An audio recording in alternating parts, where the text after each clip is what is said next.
Adam et Ève ne s'aimaient pas seulement parce que Dieu les avait mis ensemble. Mais Adam et Ève s'aimaient parce que l'un était dans l'autre et l'autre était dans l'un.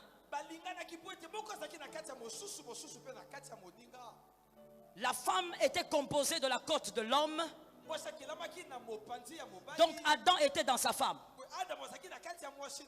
Et la femme aussi, composée de l'homme, elle était aussi donc dans Adam.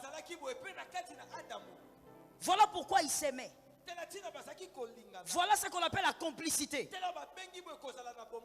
Être complice avec sa femme, ce n'est pas le fait seulement de lui montrer l'argent des salaires.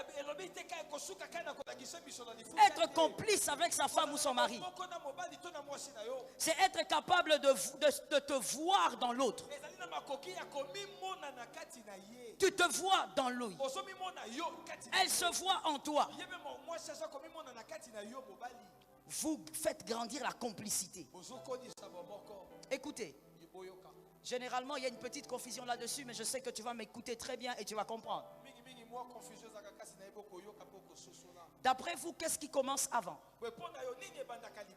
L'amitié ou la complicité? L'amitié ou la complicité? Pardon? L'amitié. L'amitié fait croître la complicité. Mais lorsque dans cette amitié il n'y a pas de paix, la complicité ne va pas croître. Il y a des choses qui découlent d'une complicité. Ça ne découle pas seulement de l'amour, mais d'une complicité. La complicité, c'est au-delà d'être mari et femme. Mari et femme, c'est niveau 1. Amitié, niveau 2. Complicité, niveau 3. Ne cherche pas la complicité si entre vous, il n'y a pas d'amitié. Vous n'êtes pas amis, il y a des choses que vous ne ferez pas. Il y a des choses que ton mari ne fera pas. Vous n'êtes pas amis. Être ami, je le dis de manière très compliquée, mais il faut prendre ça comme ça.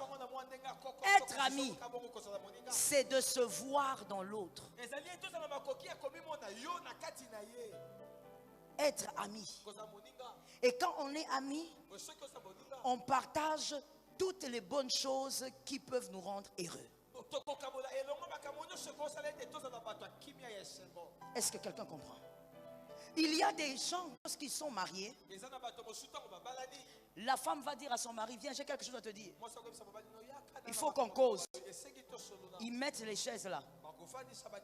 Et la femme commence. Bon, ce que je voulais te dire, c'est que je n'aime pas beaucoup les visages de ta petite soeur là. On dirait qu'elle est sorcière.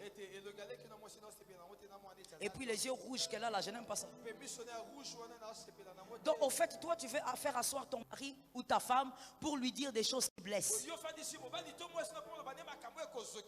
Écoute-moi très bien. En parlant un peu de famille, est-ce que quelqu'un peut me dire j'écoute? Est-ce que est-ce que quelqu'un peut me dire j'écoute? Écoute-moi très bien. En matière de famille, peu importe ce que tu penses de la famille de l'autre, sa famille restera sa famille. Je reprends ça, ça doit entrer dans ton âme. Sa famille restera sa famille. Même si tu appelles sa mère, je ne sais pas qui c'est sa mère, c'est à lui de gérer sa famille. Et c'est à toi la femme de gérer ta famille. Ça ne sert à rien de vous asseoir à longueur de journée toujours pour causer des choses qui fâchent. Certaines choses aussi qui te dérangent dans le couple, tu n'as pas besoin de partager. Va parler à Jésus. Jésus va régler ça mieux que toi. Arrête d'entretenir des causeries, toujours des colères. Vous, quand vous vous mettez, c'est toujours pour vous disputer. Parce que vous commencez mal vos causeries. Soyez capable de vous asseoir et de parler de tout ce qui fait votre bonheur. Parlez des choses qui vous amusent. Parlez des choses qui vous font rire. Parlez des choses qui vont vous propulser dans l'avenir. Parlez de la destinée de vos enfants. Parlez des choses qui vous rendent forts. et bannissez le mal. Le mal que vous diminuez dans votre foyer n'aura pas d'impact sur vous. Mais quand vous amplifiez le mal, toi tu es toujours comme ça. Tu ne me comprends jamais. Tu ne m'écoutes jamais. D'ailleurs, toi tu es comme ça. Ce sont les genres de phrases qui n'amènent pas la paix dans un foyer. Et laisse-moi ouvrir une parenthèse. Que les célibataires disent amen.